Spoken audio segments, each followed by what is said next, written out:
El análisis del trabajo de la Convención Constitucional con Claudio Nash en Radio Universidad de Chile.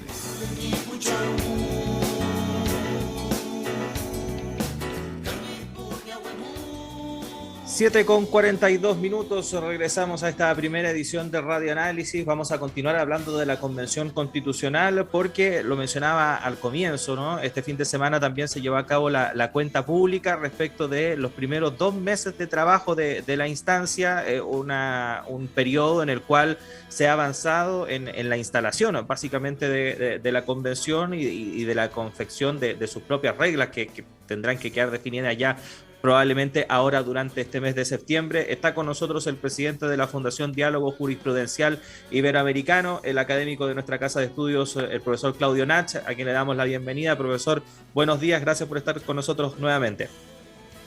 No, muy buenos días, muchas gracias Claudio, Juanita, como siempre un gusto conversar con ustedes. Les cuento un poco en qué estamos y creo que es bueno para los auditores porque hay tanta información, ustedes mismos lo han estado conversando, viene en distintos planos en lo que sucede en la convención y creo que para los auditores es bueno a 2 meses hacer un muy breve panorama de dónde estamos hoy y qué es lo que hay que prestar atención hacia el futuro. Yo diría que tal vez la idea fuerza que uno puede rescatar de estos 2 meses que se ha logrado avanzar en un proceso histórico, eso no se nos puede olvidar. Y esto se ha hecho de cara al pueblo, con virtudes, con problemas, con tensiones en algunos momentos, pero también abriendo importantísimos espacios de discusión y participación. Y yo creo que eso es algo que debemos rescatar en este proceso. Yo diría hay 3 hitos para que los auditores vayamos haciendo un poco memoria de lo que hemos venido conversando, lo que han visto. El primer hito tuvo que ver con la instalación. Este fue, recordemos, un órgano, un poder constituyente que tuvo que organizarse desde cero. Es decir, lo que se hizo fue juntar el 4 de julio a los constituyentes y las constituyentes electos y de ahí en adelante no había nada escrito, hubo que organizar y un trabajo que al comienzo tuvo tensiones, particularmente porque no estaban las condiciones mínimas de funcionamiento, pero pese a aquello se logró instalar una mesa de directiva presidida por Elisa Loncón y vicepresidente Jaime Baza, que hay que reconocerles que han hecho un trabajo no solo de orgánico, sino que también político muy, muy interesante. Se han transformado en los verdaderos rostros, las figuras que uno ya logra visualizarla. Cuando piensa en la convención, creo que necesariamente piensan ellos dos como los grandes liderazgos. Una declaración sobre el tema de prisión política, que fue un gesto político muy importante, aunque reconozcámoslo, a 2 meses no ha tenido los resultados que uno hubiese esperado. El Senado sigue dilatando desafortunadamente la tramitación del proyecto de ley que da un indulto general a los presos de la revuelta. Y luego lo que tuvimos es un segundo momento que lo llamamos de las comisiones, en alguna columna nuestra, donde se organizó el trabajo para echar a andar este proyecto. 3 comisiones que tenían que ver con cuestiones orgánicas, reglamento, presupuesto y administración, y la comisión de ética. Hoy día vemos lo relevante que es cada uno de estos, y también se crearon unos días después comisiones especiales, participación de pueblos indígenas, comunicación, derechos humanos, descentralización. Entonces teníamos una mesa instalada, comisiones de trabajo que se tuvieron que generar sus propias reglas de trabajo y luego comenzaron el proceso de discusión en cada una de ellas para generar, insisto, las bases generales sobre funcionamiento que van a permitir que tengamos una constitución en 2022. Y el tercer hito es el de la participación. Yo creo que esto hay que rescatarlo tantas veces como sea posible. Primero, el interés de la ciudadanía organizada, de la sociedad civil.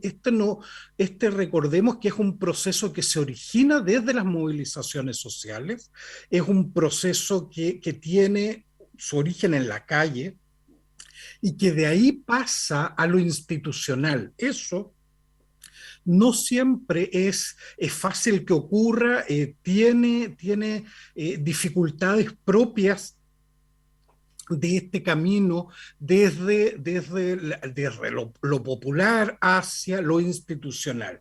Y lo interesante es que ese interés se ha mantenido. Nosotros ya lo señalamos y en la cuenta pública que acaba de dar la convención se destaca algunas cifras que impresionan. 1.200 instituciones y personas pidieron ser escuchadas por la constituyente.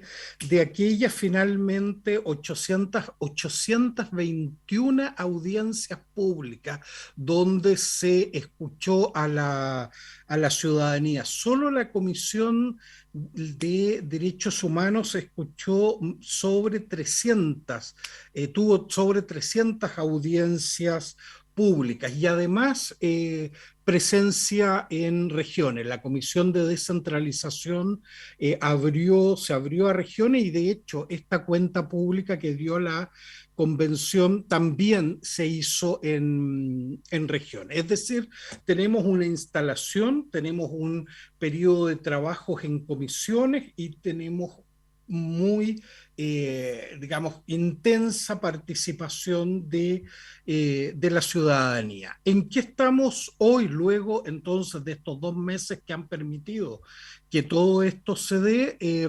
Con una propuesta de reglamento y un calendario para tener un reglamento durante septiembre. Y aquí si me dan un minuto, me gustaría para que quienes nos están escuchando puedan seguir durante septiembre el trabajo de la convención, dar algunas fechas que son claves. A ver, el trabajo cerraba de las comisiones el 28 de agosto y se cumplió.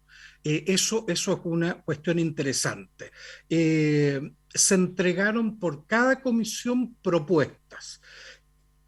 ¿Qué se ha hecho durante la semana pasada? Se intentó armonizar las distintas propuestas, integrar al reglamento aquello que era factible. Y hay cuestiones que no fue posible incorporar y van a quedar a decisión del Pleno si se aprueban o no.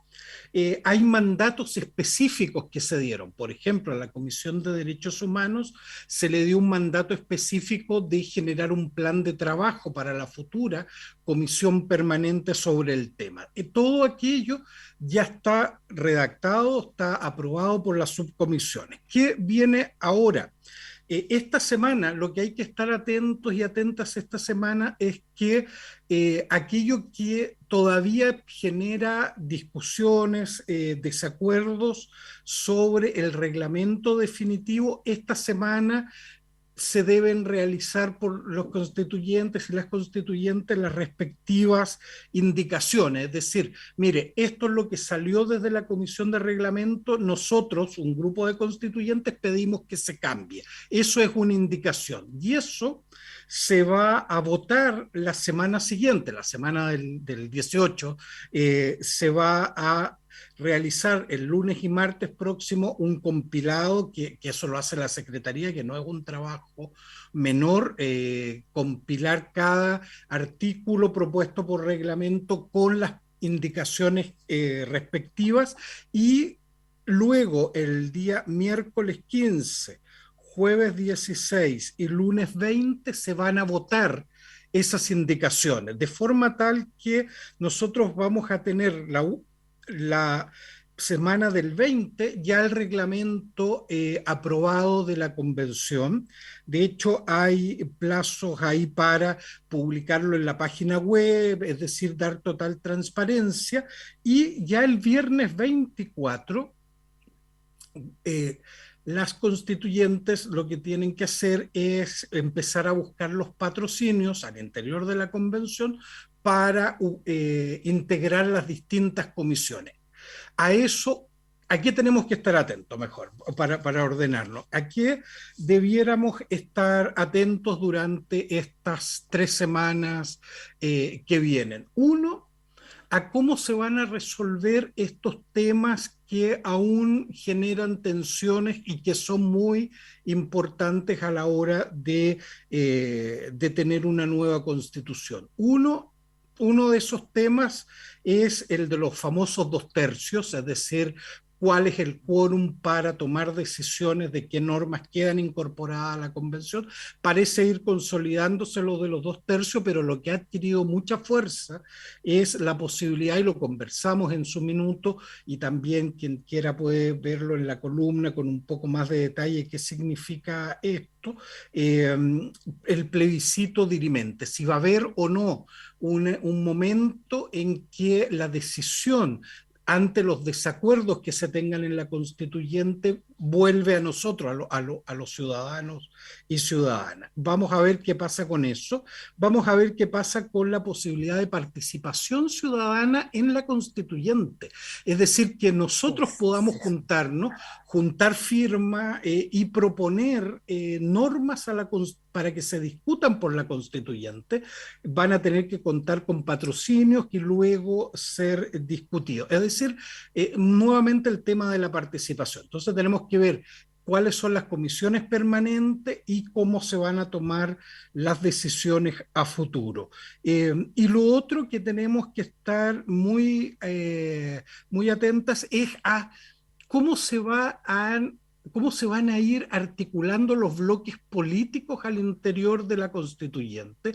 Ya hemos visto algunos movimientos interesantes en eso, es decir, cómo se van a agrupar a la hora de tomar estas decisiones difíciles, cómo se van a agrupar para lo de los 2/3, para lo del plebiscito dirimente, para normas de participación directa, porque esto va a ser un anticipo de cómo también se van a ir moviendo las fuerzas al interior de la constituyente para ya el trabajo de largo alcance. Es decir, tenemos un proceso que es de por sí muy complejo para los auditores.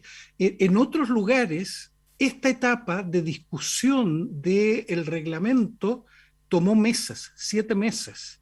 En el caso de Bolivia, por ejemplo.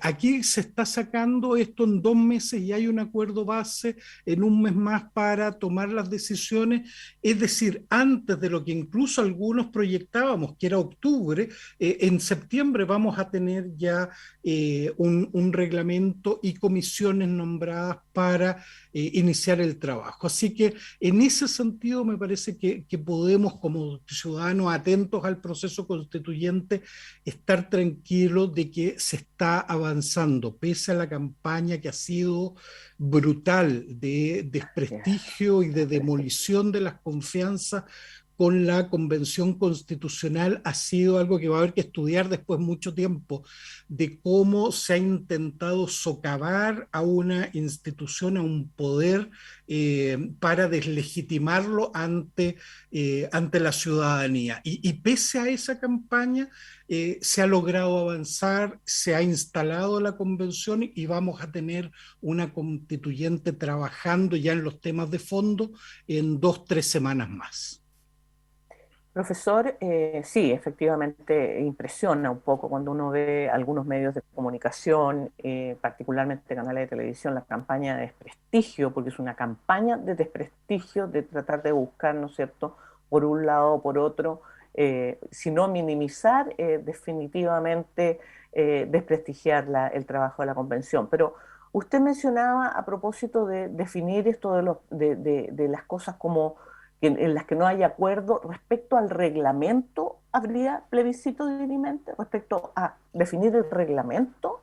¿Cómo se podría llevar a cabo? ¿En qué plazos?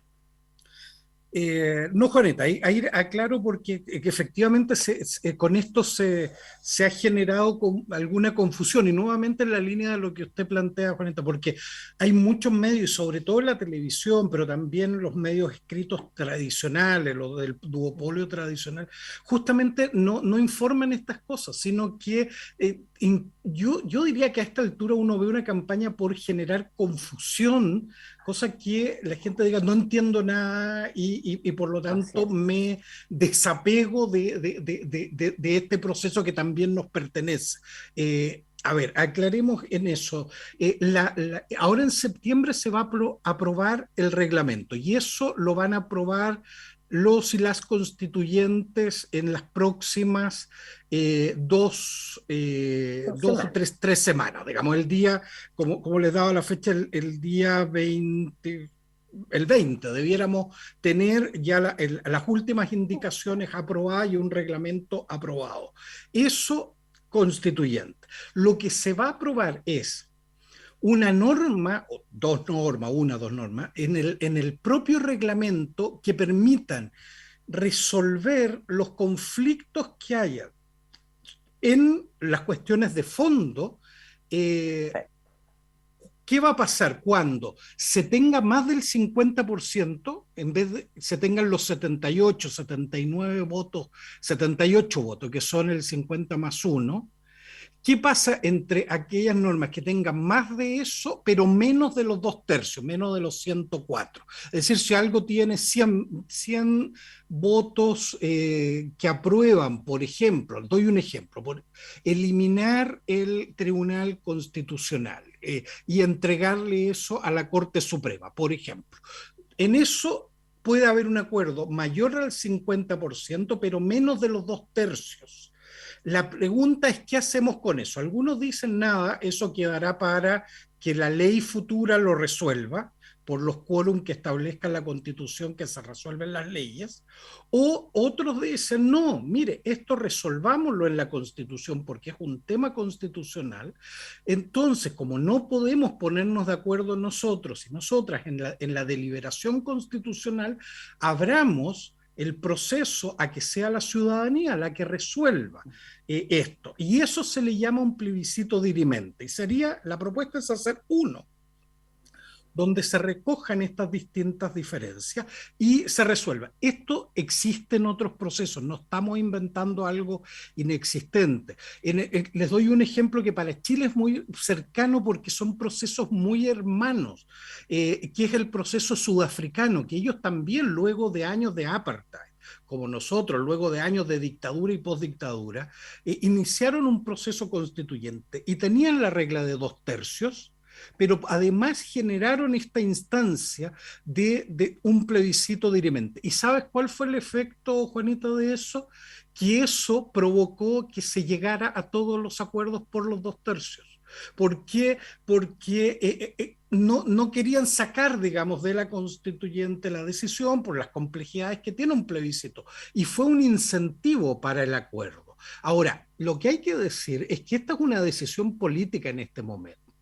Tomar la decisión de que los desacuerdos los resolvemos nosotros, los ciudadanos, las ciudadanas, o quedan sin resolver. Luego veremos las cuestiones prácticas, es decir, quién convoca, con cuánto tiempo de anticipación, qué se pregunta, etcétera. Pero primero hay una decisión política. ¿Por qué? Porque hay tiempo para aquello. Un plebiscito toma tiempo, pero nos quedan todavía 9 meses para tener una constitución que sea plebiscitada. Por lo tanto, hay tiempo suficiente para resolver estas cuestiones, digamos, de implementación. Pero lo que hay que tomar hoy día es una decisión política. Ante el desacuerdo, le consultamos a la ciudadanía. A mí me parece que es un proceso interesante que lo consultemos, porque este es un proceso de la ciudadanía. Este es un proceso del pueblo chileno, de los pueblos en Chile. Tenemos que acostumbrarnos a lo de los pueblos, de los pueblos en Chile. Y eso políticamente creo que es un punto relevante en la discusión. Profesor Nach, como siempre, agradecerle estos minutos que tiene para conversar con nosotros y por supuesto también informar y dar a conocer con una explicación bastante clara respecto del avance de la Convención Constitucional y recordar que esta sección Agenda Constituyente también tiene su réplica en forma escrita ahí en nuestro diario electrónico radio.chile.cl. Usted va a la sección columnas y podrá encontrar todos los artículos que ha preparado el profesor Claudio Nach con el desarrollo de la Convención Constitucional. Profesor, gracias y lo esperamos en 2 semanas más. Que esté bien. Gracias a usted. Un abrazo. Un abrazo. El análisis del trabajo de la Convención Constitucional con Claudio Nach en Radio Universidad de Chile.